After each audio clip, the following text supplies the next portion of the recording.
ciencia de los materiales, uno de los grandes retos que hay por delante y que en los últimos decenios se está alcanzando es conseguir ver la microestructura más fina de los materiales, ver, si se apura, los átomos y tratar de correlacionar esa estructura, esa microestructura, con el comportamiento macroscópico. Hoy, para hablarnos de esto, tenemos a José González Calvet. Viene de la Universidad Complutense de Madrid, del Departamento de Química Inorgánica, dentro de la Facultad de Químicas.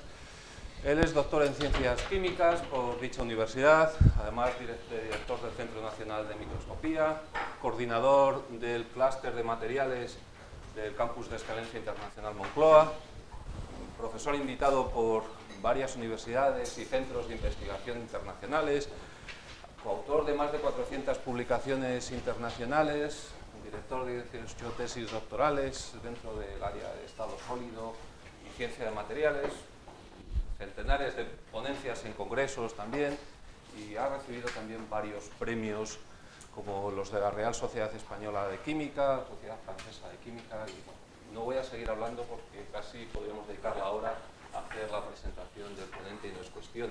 Sus líneas de trabajo están dentro de la química del estado sólido, el desarrollo de óxidos funcionales, también óxidos ternarios, superconductores cerámicos estructurales, ferosquitas con magnetoresistencia colosal y, en definitiva, todo ello relacionado con las técnicas de caracterización de microscopía de materiales con resolución sub-Armstrong. Es decir, estamos ante el reto de ver lo más pequeño. Y yo no os quiero robar más tiempo, así que muchísimas gracias, José, por estar aquí y el tiempo es tuyo. Gracias a ti, José Ignacio. Evidentemente quiero agradecer al Departamento de Ciencia de Materiales la invitación a participar en este famosísimo seminario, en particular a José Ignacio, que como es amigo y sabe que caracterizar los defectos me gusta, pone Calvet con V para que yo le pueda ver el defecto en ese punto. Nada.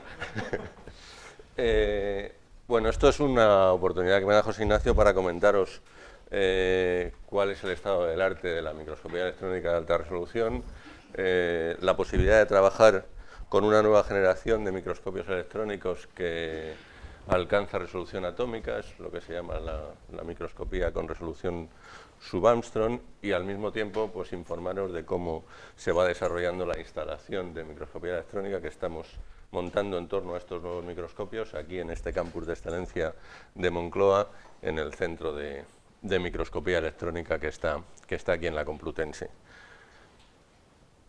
¿Por qué utilizar la microscopía electrónica? Bueno, es evidente que las propiedades de los materiales dependen de la estructura, de tal manera que si somos capaces de conocer la estructura a los niveles más íntimos, si puedo conocer cuál es la distribución de los átomos, si podemos conocer cuál es la distribución de los defectos en un sólido, podremos entender las propiedades de los sólidos, porque esas propiedades dependen de cómo están colocados los átomos, y si somos capaces de entender las propiedades de los materiales, podremos mejorar sus prestaciones. Y eso ya le sucedía a Ramón y Cajal, que recibió el premio Nobel por estudiar la retina de los ojos y utilizaba un microscopio óptico. Y no hay grandes diferencias en el esquema de un microscopio óptico a un microscopio electrónico. Básicamente el esquema es lo mismo, las diferencias fundamentales residen en la interacción de la luz con la materia. Lo que utilizamos en un microscopio electrónico es un haz de electrones y las lentes que utilizamos en el microscopio electrónico son lentes electromagnéticas, de tal manera que eso hace que la resolución que alcancemos con un equipo u otro pues sea sustancialmente diferente, de manera que con un microscopio óptico somos capaces de ver distancias del orden de los 200 nanómetros y, sin embargo, en un microscopio electrónico ese poder de resolución, que es lo importante en un microscopio, es decir, ver cuál es la distancia más pequeña que podemos ver entre dos puntos, no cuánto puede aumentar un microscopio, sino cuál es esa distancia más pequeña que podemos ver entre dos puntos, pues eso depende de dos factores fundamentalmente, de la longitud de onda de los electrones y de la aberración de las lentes. De la longitud de onda de los electrones depende de cómo aceleremos esos electrones, de cuál sea el voltaje con el que trabajemos en el microscopio. de tal manera que cuanto mayor sea el voltaje, más acelerados van los electrones y por tanto la longitud de onda es más pequeña. Es como si dijéramos que los electrones se meten por recovecos cada vez más pequeños. Pero tenemos que superar también la aberración de las lentes, de tal manera que tradicionalmente se ha jugado con el aumento en el voltaje en los microscopios, pero ha llegado un momento en el que no se puede mejorar la resolución, porque las imágenes no se pueden interpretar debido a la aberración que presentan las lentes. Y en la última generación de microscopios electrónicos, donde se hace hincapié no es tanto en el voltaje, sino en mejorar esa aberración de las lentes.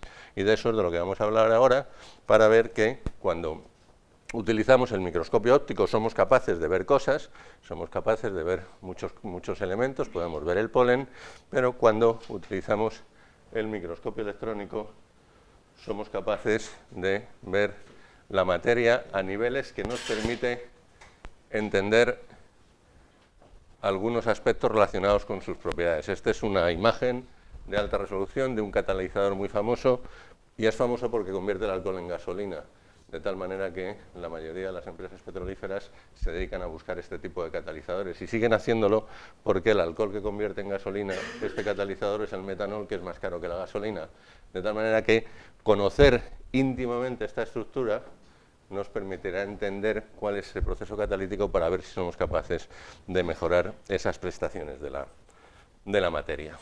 De manera que todo esto empezó en el año 31, en 1931, con Ruska y Nock, de ver bacterias sobre sales metálicas pesadas, y se ha desarrollado hasta los inicios de este siglo XXI, donde aparecen microscopios electrónicos que permiten ver directamente los átomos, con imágenes con resolución por debajo de un ángstrom que permiten ver los átomos, cosa que ya en principio se intuía con microscopios que trabajaban a 200, 300 kilovoltios, y en esta imagen que tomó Hutchison en los años 80, mediados de los años 80, efectivamente se veía que este contraste se debía a los átomos, pero era una imagen relativamente sencilla de interpretar porque era una imagen del silicio, y el único contraste se producía por átomos de silicio, de tal manera que efectivamente el potencial electrostático que se ve ahí en esa imagen pues corresponde a átomos, pero en esa época se obtenían imágenes del mismo material que se obtiene ahora, como puede ser el vacuo, y esta distribución de los contrastes es difícil de analizar intuitivamente, no se puede,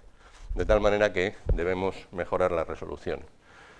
Y lo que hacemos con un microscopio electrónico de transmisión, para los que estáis menos familiarizados con la muestra, con la técnica, pues es poder obtener al mismo tiempo la información que se obtiene por medio de un diagrama de difracción de electrones y la imagen correspondiente. Estos microscopios electrónicos tienen portamuestras goniométricos, de manera que se puede girar el cristal hasta que lo orientamos, una determinada zona del cristal se orienta perpendicular a las de electrones y tomamos la imagen correspondiente a esa proyección.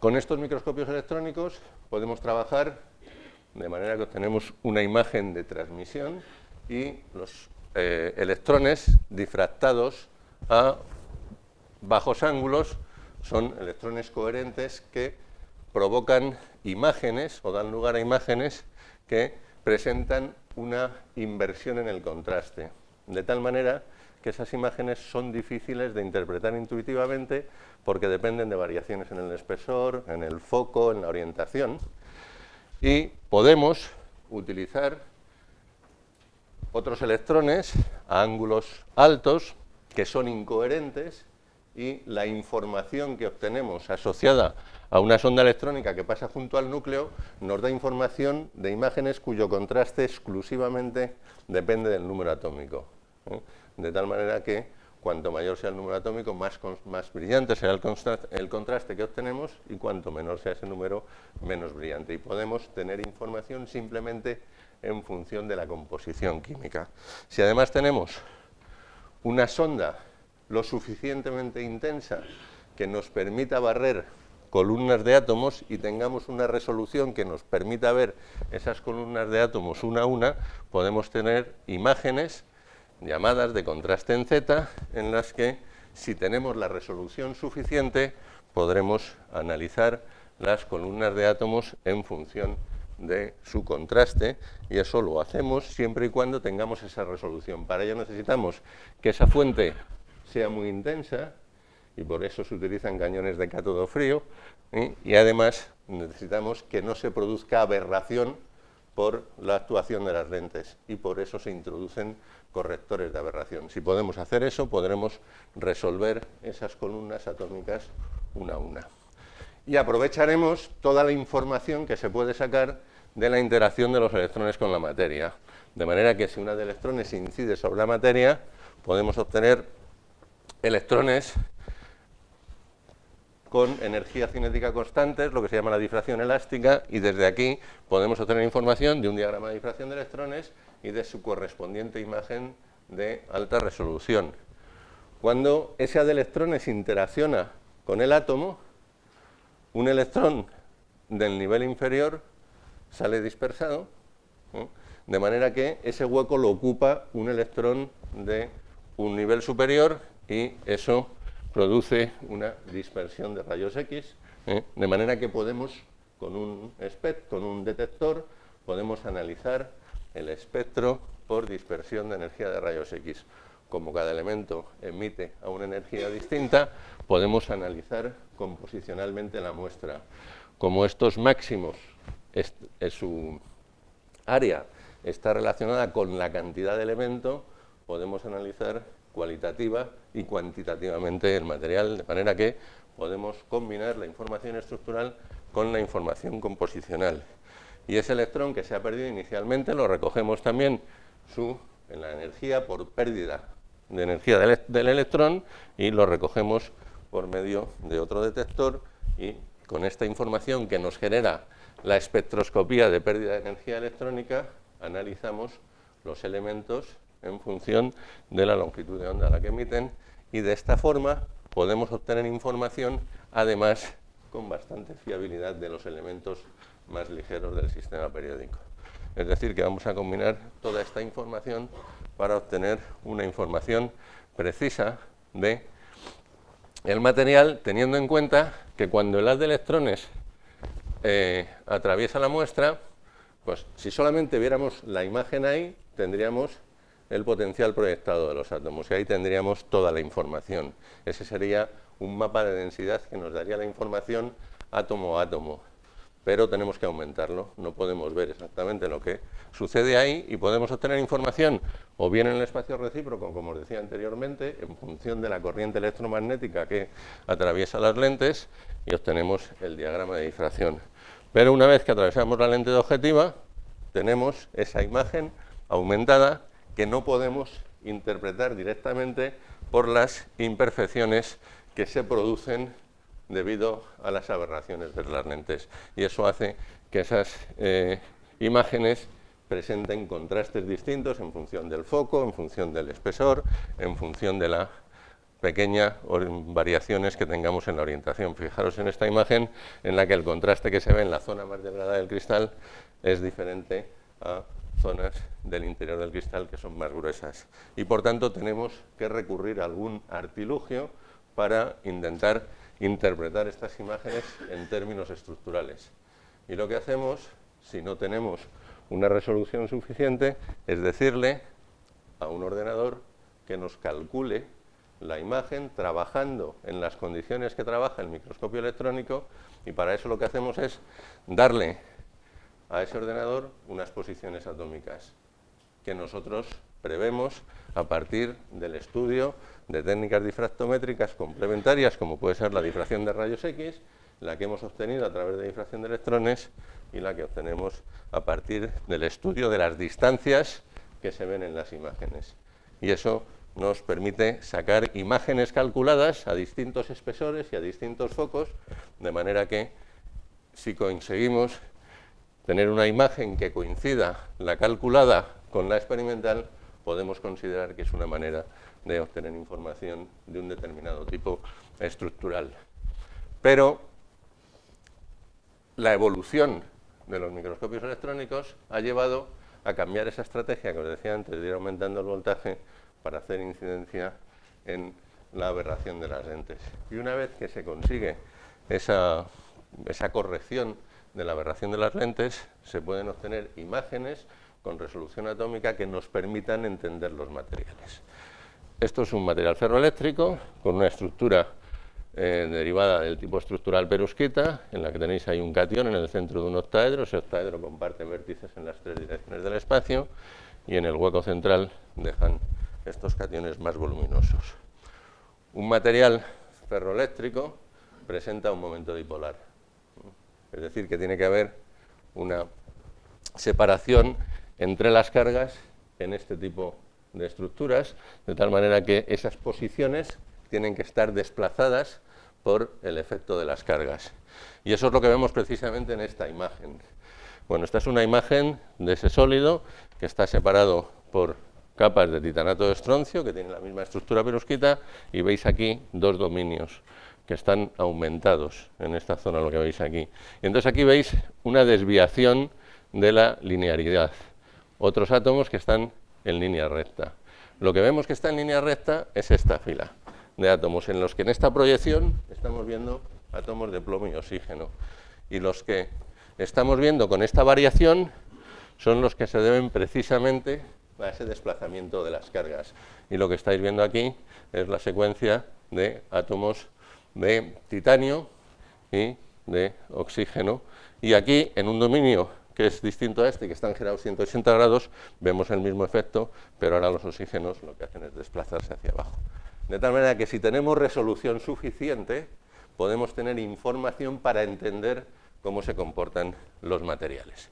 Y eso se debe a la instalación de estos correctores de aberración, que lo que hacen es compensar la aberración positiva de la lente, y es una especie de imanes que pueden ser cuadrupolares, hexapolares, octupolares, que se colocan al lado de las lentes para evitar este efecto negativo de la aberración. Y lo que hace es que, en vez de focalizarse en distintos puntos la imagen, que es lo que sucede cuando tenemos aberraciones, se focaliza todo en un punto, de tal manera que se consigue una mejora en la resolución.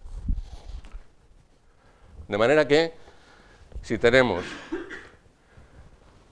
un corrector de aberración, podemos tener un haz, una sonda, lo suficientemente fina como para que, si esta sonda es muy intensa, pueda resolver una columna atómica.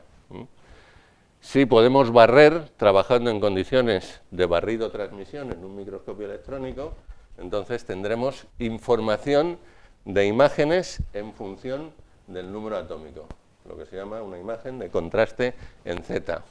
Y por tanto podemos ver columnas atómicas. Si eso lo combinamos con esta técnica espectroscópica de la que os he hablado antes, espectroscopía por pérdida de energía de los electrones, entonces podemos identificar esos elementos.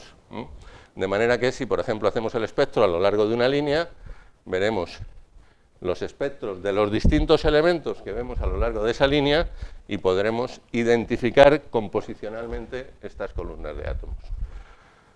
Bueno, pues en el microscopio que estamos instalando aquí en el Centro de Microscopía de la Complutense, y por tanto del campus Moncloa, y que es accesible a todos los investigadores de este campus, pues estamos, pues gracias a la actividad que desarrollan algunos de los miembros que hay por aquí, podemos ir viendo si lo que estamos instalando da lugar a esas prestaciones. Bueno, lo primero que vemos, no sé si se ve desde ahí, es que aquí hay una cierta irregularidad. Y claro, las columnas de átomos deberían estar rectas, pues no lo están. Y no lo están por el efecto de los campos magnéticos del metro que pasa por ahí. De manera que eso supone una mayor inversión y hay que colocar un compensador de campos magnéticos para evitar eso. Ya está colocado. Pero, de todas maneras, esto no le quita capacidad de resolución al microscopio ni de análisis. De manera que obtenemos las imágenes de campo oscuro a alto ángulo y hacemos el análisis, vemos las posiciones de los elementos que estamos estudiando, calcio y manganeso, le damos color a cada uno de esos mapas o de imágenes que tenemos ahí y podemos resolver las columnas atómicas de calcio y de manganeso. Pero estamos viendo elementos pesados, no estamos teniendo información de momento del oxígeno y lo que hacemos es colocar un detector más, un detector que nos permita, en vez de trabajar a altos ángulos, como veíamos antes, trabajar en campo claro. Y de esa manera combinamos la información que teníamos en campo oscuro con la que tenemos en campo claro, y eso nos permite visualizar los elementos más ligeros, el oxígeno. Aquí estamos viendo las columnas de estroncio y de titanio y oxígeno que vemos, en una estructura como es la perusquita. A lo largo de una proyección solo vemos átomos de estroncio, a lo largo de otra vemos titanio y oxígeno, y en esta posición que está al lado vemos exclusivamente átomos de oxígeno. De manera que la combinación de la información que dan ambos detectores nos permite resolver incluso los elementos más ligeros. Y por eso hemos hecho ese esfuerzo de buscar financiación para desarrollar una instalación aquí en este entorno que nos permita acceder a este tipo de información. Y eso se basa en un microscopio que trabaja a 200 kilovoltios con una pieza polar que consigue una resolución de 0,8 angstroms, trabajando con un cátodo frío que te da mucha mayor estabilidad que los cátodos de emisión de campo convencionales, con un corrector de aberración en la lente condensadora y con los correspondientes equipos para conseguir la espectroscopía por dispersión de energías y la espectroscopía por pérdida de energía de electrones. Y lo que estamos haciendo a continuación es probar cada uno de estos elementos del microscopio para poder tenerlo disponible pues, a lo largo de los próximos días.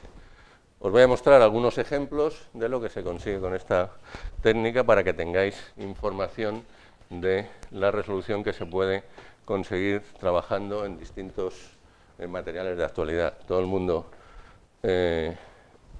conoce el interés que ha generado las nuevas formas de carbono, fundamentalmente el grafeno, pero si estudiáis grafeno en un microscopio convencional que trabaje a 300 kilovoltios, y a pesar de que la resolución entre puntos que se consigue en un microscopio de esas características es del orden de 1,6, 1,7 angstroms, lo que hacemos es, por una parte, que descomponemos el material.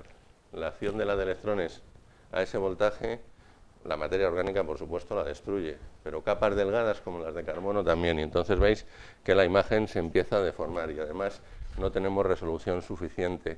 Y otra de las ventajas de trabajar con esta nueva generación de microscopios es que se puede alinear el microscopio a menor voltaje. En vez de trabajar a 200 kilovoltios, como os decía antes, podemos trabajar a 60, 80 kilovoltios. La resolución sigue siendo de un ángstrom entre puntos y podemos obtener información de las láminas de carbono del grafeno. Y aquí veis la diferencia que hay entre el contraste que ofrece una monocapa de átomos de carbono de una capa doble de átomos de carbono. Pero se pueden ver defectos. Lógicamente, el interés de la difracción de electrones se basa en que, trabajando con una longitud de onda tan pequeña, podemos ver alteraciones locales de la estructura. La difracción de rayos X nos da información de cómo están colocados los átomos de media en una estructura determinada, pero necesitamos que la materia esté ordenada más allá de unas cuantas decenas de angstroms. Trabajando con los electrones podemos ver alteraciones locales de la estructura de tal manera que podemos ver planos extensos aislados que tienen una disposición cristalográfica distinta a la estructura media en la que se encuentran. Pero incluso podemos, con estas posibilidades, ver defectos puntuales. Podemos ver vacantes. Cuando estamos viendo una monocapa de átomos, como la monocapa de átomos del grafeno, si tenemos una posición vacía la podemos ver, de manera que podemos analizar las vacantes que hay en las monocapas de grafeno. Y podemos ver átomos aislados. Aquí lo que veis son átomos de wolframio en una monocapa de grafeno. De tal manera que tanto posiciones vacías, vacantes, como posiciones intersticiales se pueden analizar cuando el espesor del material que estamos viendo es tan pequeño como el de una lámina, como es el caso del grafeno. Pero incluso, apoyándonos en la información que nos da la espectroscopía EILS, podemos ver cuál es el entorno de esos átomos. Los átomos de carbono en una lámina de grafeno pueden estar en el interior y de esa manera están rodeados por 3 átomos de carbono. O pueden estar en la superficie y de esa manera están rodeados por 2 átomos de carbono. O podemos tener alguno que solamente esté rodeado por 1. Si con esas sondas que os decía antes podemos analizar columna a columna, si estamos viendo uno a uno esos átomos, podemos ver el espectro de cada uno de ellos. Y hay diferencias en el espectro, de tal manera que además de analizar químicamente esos elementos, podemos tener información de por quién están rodeados o por cuántos elementos distintos están rodeados. Podemos tener información del entorno de coordinación de los elementos. De manera que, estudiando, como os decía antes, en cada uno de los elementos hay una línea característica, podemos obtener esa información. Pero incluso si tenemos sustituciones que provoquen una redistribución de carga en el enlace, como puede pasar en una lámina de grafeno, en la que se puede en algunas ocasiones sustituir carbono por nitrógeno, podemos calcular teóricamente cuál es el mapa de densidad electrónica para ver cuáles son las variaciones que se producen en esas posiciones en las que hemos sustituido un átomo. Y calculamos esa variación en la densidad, que vemos que es lo que precisamente se ve en distintas zonas del enlace o de la lámina de grafeno. Por tanto, podemos tener información del enlace, cosa que hasta ahora era inaccesible por medio de estas técnicas. En el estudio de las nanopartículas, que casi todo el mundo realiza ahora, y no es necesario tener un microscopio de estas características para estudiar una nanopartícula en sí. El hecho de que la partícula sea pequeña, con un microscopio convencional también se puede estudiar, porque el microscopio, vuelvo a repetir, lo que nos da información es la distancia más pequeña entre 2 puntos. Con un microscopio con correctores de aberración podemos estudiar detalles nuevos, pero no el tamaño de partícula ni cuáles son las distancias interplanares en una determinada nanopartícula. Pero podemos ver efectos que permiten explicar algunos de los comportamientos de estas nanopartículas, como puede ser las propiedades magnéticas. Se ha discutido mucho acerca de por qué cuando el tamaño de partícula de un material o de un metal noble disminuye, ese material se hace ferromagnético. Y tiene que ver con los efectos de superficie en muchas ocasiones, y por eso se estudian aleaciones entre partículas para ver cómo se distribuyen. Y cuando uno estudia estos materiales con microscopía convencional no ve nada, excepto que efectivamente pues, se trata de partículas que tienen un tamaño pequeño, pero lo que nos interesa ver es cómo es la distribución de los elementos.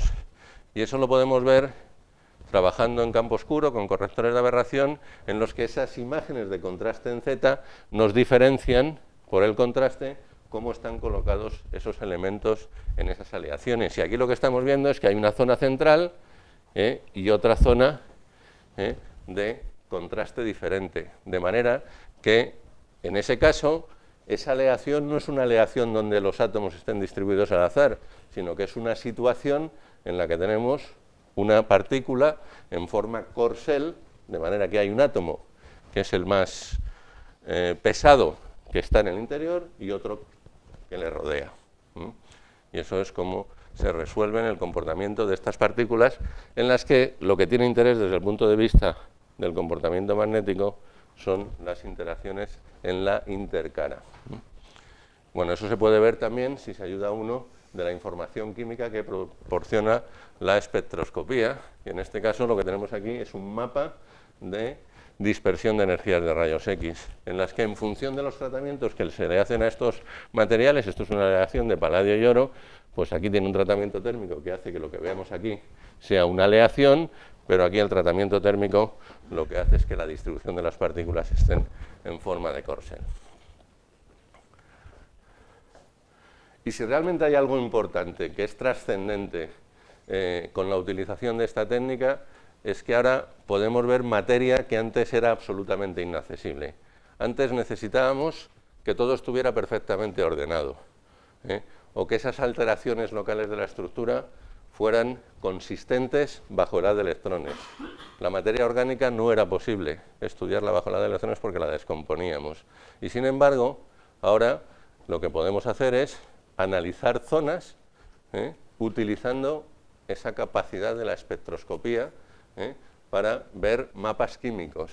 Y nos da igual el orden que tengan.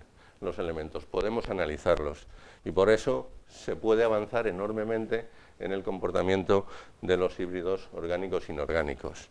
Bueno, esto ya lo veíamos en materiales que se utilizan para liberación controlada de fármacos, que se hacen aquí en la Facultad de Farmacia, en el departamento de la profesora Vallet. Pues cuando uno tiene un material mesoporoso como este que tenéis aquí es sílice, la sílice está desordenada, pero formando poros que están ordenados, ¿eh? De manera que se intenta introducir un fármaco en el interior de esos poros. ¿Ese fármaco está en el interior o está recubriendo el material? Como ahora podemos, con esa sonda, analizar una zona tan estrecha como una columna atómica, podemos analizar una zona tan estrecha como el poro que estamos viendo.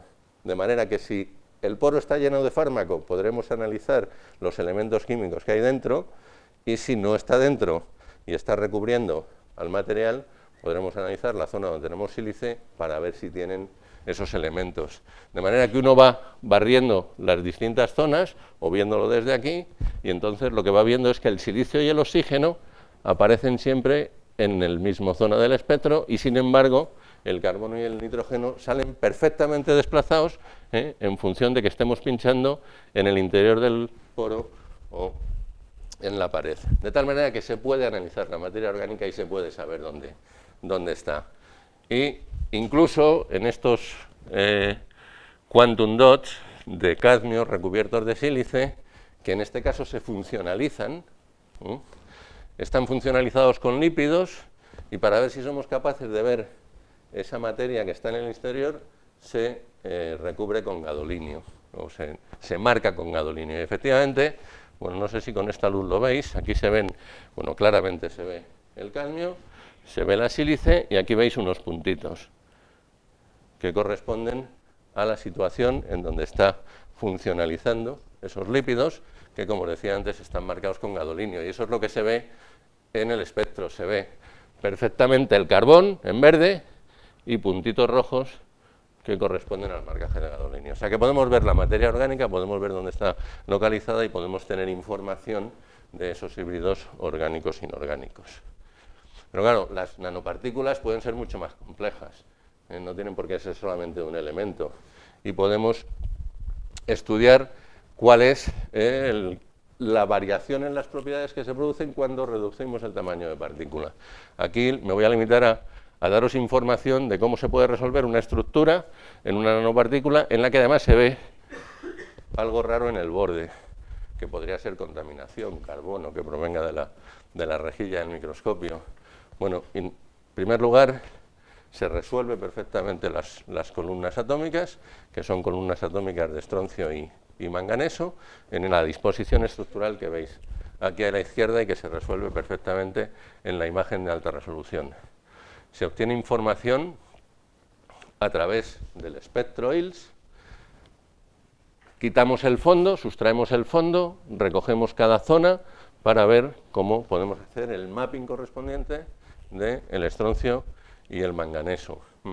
Bueno, hay que resaltar que no es sencillo trabajar a energías tan pequeñas, de tal manera que podemos conseguir información de elementos que a veces es difícil, pero como veremos a continuación, si tenemos que analizar esta zona del espectro, pues es muy difícil venirse aquí, y a veces hay que trabajar con lo que se llama dual ILS para conseguir barrer al mismo tiempo dos zonas del espectro y tener información de todos los elementos que tiene el material.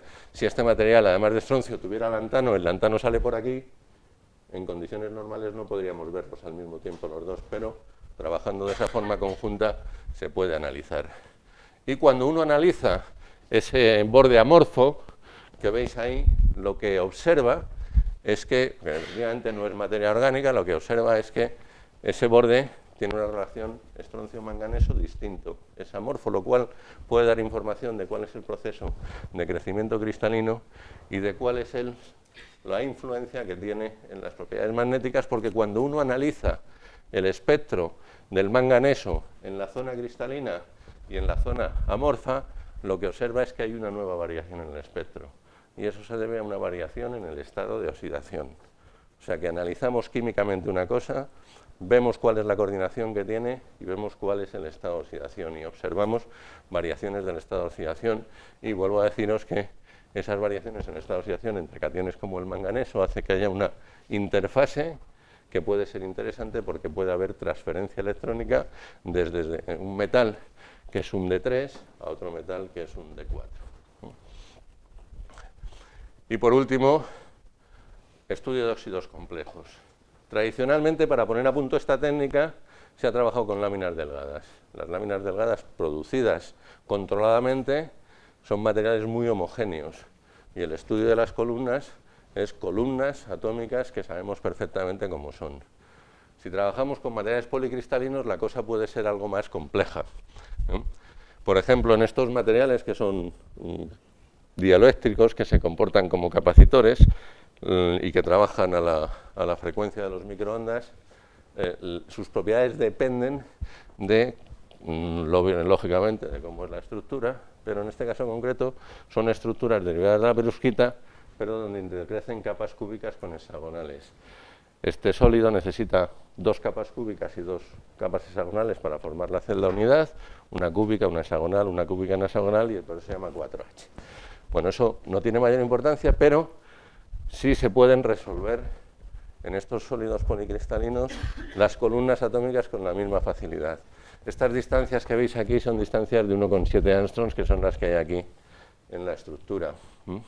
Y esto es la información que se tiene exclusivamente de los elementos pesados, pero se puede hacer el estudio por medio de espectroscopía ILS, iluminar las distintas posiciones atómicas, ver cómo se separan las columnas de bario de columnas de elementos pesados de elementos ligeros, como el oxígeno, incluso en las zonas donde el hierro está rodeado por un octaedro de oxígeno, se ven en esta misma dirección cómo se va consiguiendo información a lo largo de esa misma proyección de átomos como el hierro y el oxígeno, y lo que incluso puede tener más trascendencia, en las capas de oxígeno, cuando las estudiamos en la proyección donde solo vemos oxígeno, vemos que el contraste varía de más intenso a menos intenso, más intenso a menos intenso, y eso es debido a que la cantidad de oxígeno que hay ahí se distribuye de tal manera que la deficiencia aniónica se deposita mayoritariamente en un tipo de capas que otro, y en este caso las capas de menos contraste son las que acumulan mayor concentración de vacantes aniónicas, que son las capas hexagonales. Pero si quitamos más oxígeno y ese material se convierte en un material muy parecido pero con simetría cúbica, y analizamos las columnas, una a una, por ejemplo, de las que tienen el hierro y el manganeso rodeadas de oxígeno, lo que veis aquí es que la distribución de colores es heterogénea.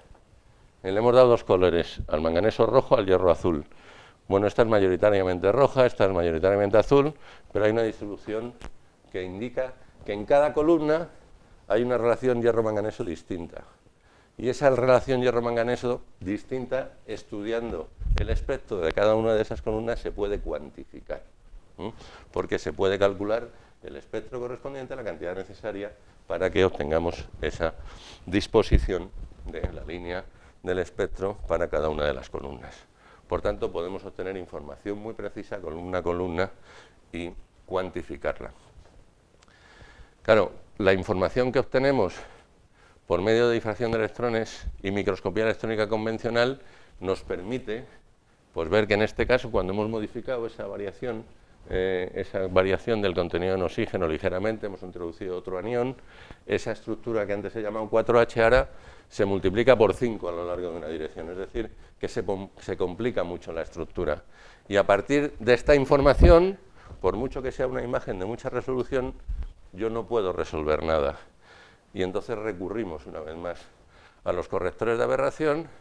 Tenemos información de campo oscuro en las que podemos distinguir los átomos de bario y hierro, y por medio del otro detector que me permite trabajar en campo claro, puedo ver las posiciones del cloro y puedo ver las posiciones del oxígeno, de tal manera que puedo resolver la estructura. Y como os decía antes, lo que podemos ver es no solo sólidos ordenados, sino materiales que presenten defectos complejos. Podemos ver defectos complejos hasta el punto de ver defectos extensos aislados en una matriz determinada. Esos son lo que se llaman defectos tipo Worsley. Pero podemos ir analizando estas imágenes. Esta es una imagen de alta resolución convencional, sin corrector de aberración.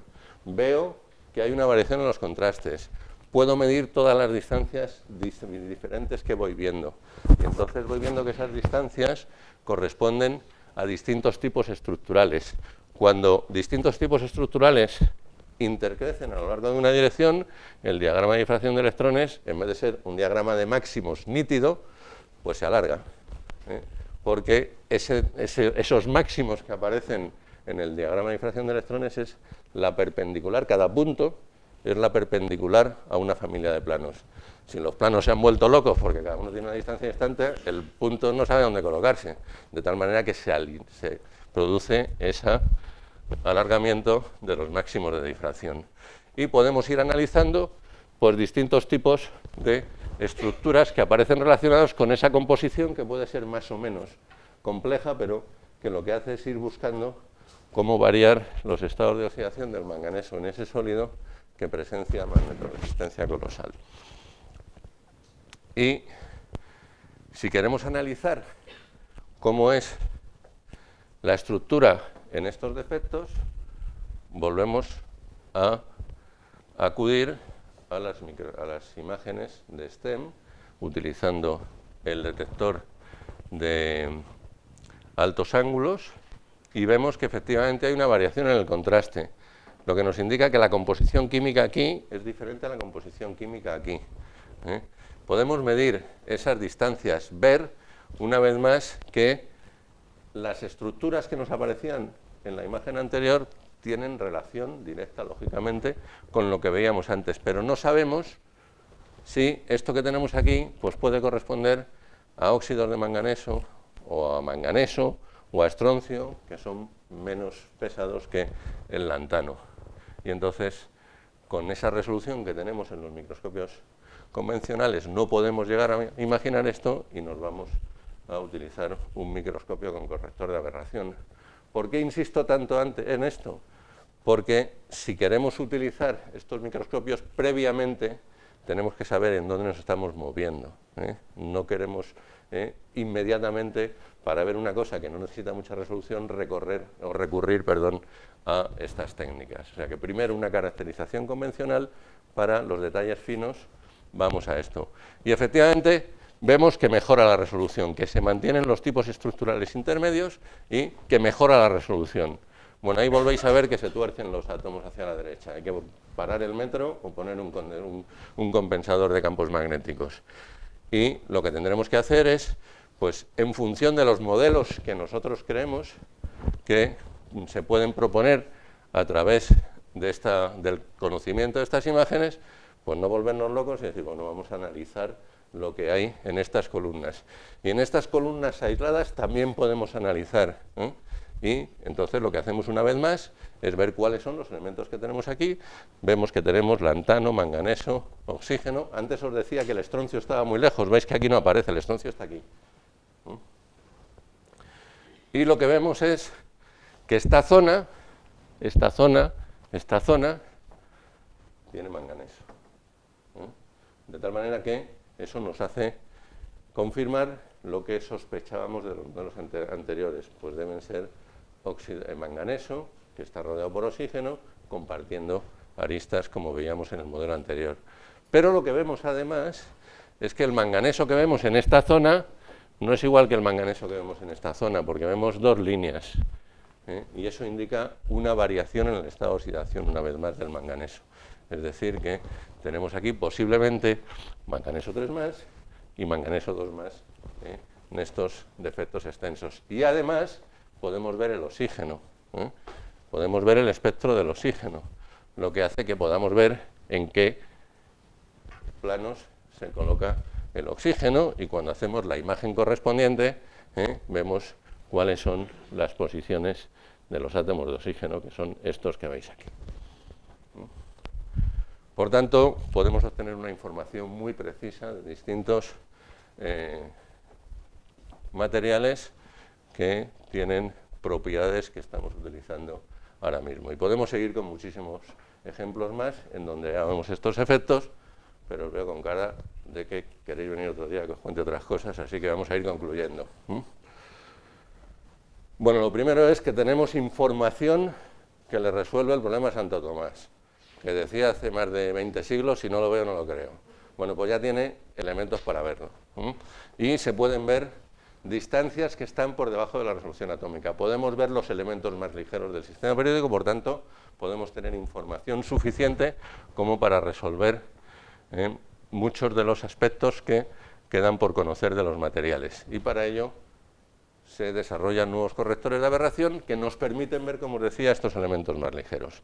Aquí lo que veis es un material bastante conocido en el que se pueden imaginar, ver directamente, o sea, hacer una imagen de átomos más ligeros de los que os he venido enseñando hasta ahora, el litio. En esta imagen se ve perfectamente el litio, que se distingue del cobalto y del oxígeno. Oxígeno, litio, oxígeno, cobalto, oxígeno, litio, oxígeno, cobalto. Se ve perfectamente y eso pues, nos da una información que puede ser fundamental a la hora de ver cuál es el comportamiento de determinados sistemas donde el litio se utiliza como catión que se mueve en un conductor iónico para ver por qué posiciones se puede localizar. Para esto hacen falta microscopios que trabajen a 300 kilovoltios. Y esa es un poco la aspiración que tenemos en este centro de microscopía de conseguir la financiación suficiente como para desarrollar este prototipo. Este es un prototipo que trabaja a 300 kilovoltios y que consigue una resolución de 0,5 angstroms entre puntos. De manera que si conseguimos esta financiación y estamos a la mitad, más o menos, de tal manera que si conocéis gente que está dispuesta a cooperar, sois bienvenidos, pero ya sabéis que la financiación pública parece que se está acabando, así que si tenéis amigos empresarios que tengan ganas de cooperar en el proyecto, podremos conseguir este microscopio, que sería el segundo que hace falta. Este tiene el corrector de aberración en la lente de objetivo y nos va a permitir ver la combinación de elementos pesados y de átomos ligeros que nos permitan pues, resolver muchos de los problemas en los que estamos involucrados. Y no solamente en materiales funcionales. Habéis visto que muchos de los materiales que os he enseñado aquí son cerámicas, de tal manera que también para los materiales estructurales, y, bueno, o incluso para las bellas artes, se estudian pigmentos, el análisis de las pinturas, analizando cuáles son los elementos que contienen, pues se está poniendo de gran actualidad. Bueno, pues como veis esto se debe al esfuerzo que varios de mis colegas que han ido apareciendo por ahí han realizado y que son los que están haciendo un verdadero trabajo para intentar poner esto a punto. Como os digo, el microscopio creo que estará disponible a lo largo de diciembre, todo lo más en enero, pero se comunicará conveniente en la página web y no me queda más que daros las gracias por vuestra atención.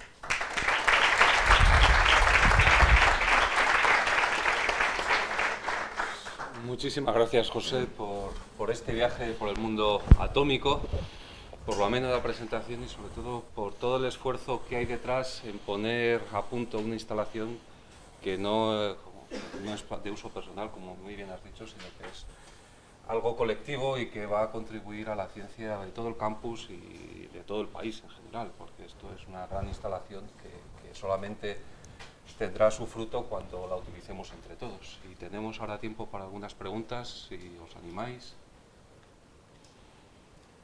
Por favor, usa el micrófono. Hola, una pregunta que te índole totalmente práctica. ¿Qué exigencia tenemos a las muestras que introducimos en estos microscopios corregidos en relación a las muestras convencionales? ¿Es mayor exigencia desde el punto de vista de menor espesor? ¿Especiales cuidados para la preparación o en principio una muestra convencional puede utilizarse en un corregido? Se puede utilizar sin ningún problema, no hay ninguna diferencia. Sí, es importante no meter nunca una muestra que sea ferromagnética a temperatura ambiente en el microscopio. Las lentes son ferromagnéticas, meter un imán dentro del microscopio para verlo quiere decir que todas las lentes se echan a perder. Por tanto, salvo eso, que el que lo haga y yo me entere no entrará nunca más en un microscopio, con respecto a lo demás, como los que utilizas, absolutamente igual. Y desde el punto de vista del recorrido que nos queda, estamos ya en 0,5 Armstrong, que ya es algo bastante pequeño en cuanto a resolución, ¿no? Cuando empezamos vamos a mirar, vamos, yo cuando empecé a mirar no me planteé nunca que se pudiera llegar a esto. ¿El utilizar correctores de aberración cromática permitiría bajar más estos límites o estamos ya muy al límite de resolución? No lo sé. No lo sé si estamos al límite de resolución o no. Fíjate que no solamente es que podamos resolver 0,5 Angstrom, sino que podemos resolver un Angstrom trabajando a 60 kilovoltios. O sea que efectivamente la línea va por ahí, mejorar la aberración de las lentes y trabajar cada vez a menor voltaje. Donde hay que hacer mayor hincapié es en la resolución de las técnicas espectroscópicas y el desarrollo de las mismas, pero los niveles de información que se obtienen son altísimos. Pero no soy yo ingeniero de procesos de estos ni óptico, vamos, pero por lo que leemos y por lo que saben mis colegas, que son los que saben de esto, bueno, pues todavía tiene un margen de evolución la técnica. Muchas gracias. ¿Una otra pregunta? Nadie pregunta sobre el metro, que es lo importante. Sí. Voy a preguntar sobre el metro. Cuando en el CENIM cambiamos uno de los microscopios electrónicos, pues entonces resulta que había muchos problemas porque aquella no funcionaba. Entonces estaba la línea 6 empezando a funcionar y a pesar de que estaba en el tercer sótano, en el cuarto, en el quinto sótano, resulta que eso fue la razón por la que tuvimos que cambiarlo de posición y llevarlo a la otra esquina de la parcela. Pero vosotros aquí estáis muy lejos de la línea del metro, ¿no? ¿O es que hay algún ramal extraño? No, estamos donde estamos, pero en principio, fíjate que tenemos microscopios electrónicos que llevan trabajando ahí, que no hemos tenido problemas con ellos. Cuando empezamos la instalación, esa habitación que habéis visto donde está el microscopio, que montarla cuesta unos 300.000 euros, aparte de lo que cuesta el microscopio, y que tiene que tener una serie de condiciones de climatización, de trabajar a una temperatura estable más o menos 0,5 grados, de ahí la carestía de los climatizadores que hay, que tiene que tener paredes antivibratorias. Cuando vinieron a medir los ingenieros de la casa, veían que la presencia de campos magnéticos no debería influir a la imagen. Y cuando lo hemos probado, hemos visto que esa pequeñísima, pues sí que afecta. Y por tanto, y cuando hemos puesto el compensador de campos magnéticos ha desaparecido. Pero aunque esté lejos, pues hay. Y antes no había, ¿no? Y no es lo que hay en el entorno de la Facultad de Químicas, que hay un equipo de resonancia magnética nuclear relativamente cerca, un ascensor en el propio edificio que hemos clausurado, a pesar de que hemos conseguido pues algunas quejas, pero es que todo influye, ¿no? Entonces, claro, pues con esta sensibilidad hay que tener un entorno bastante... Hay que prohibir cantar a la gente que está por ahí cerca y esas cosas. No, Botellón está prohibido ahí en el entorno. Aunque luego se ve mejor, dicen. Luego igual tienen imagen doble, ¿no? Sí, sí. Bueno, ¿alguna otra pregunta? Muchísimas gracias a todos y sobre todo a José por estar aquí. Perdón por lo de la B y No, la V. será simplemente para meterme contigo. Sí, un buen momento. Gracias. Y gracias. Lo que os pediría es si podéis rellenar la encuesta de la Semana de Ciencia. Hala, a trabajar.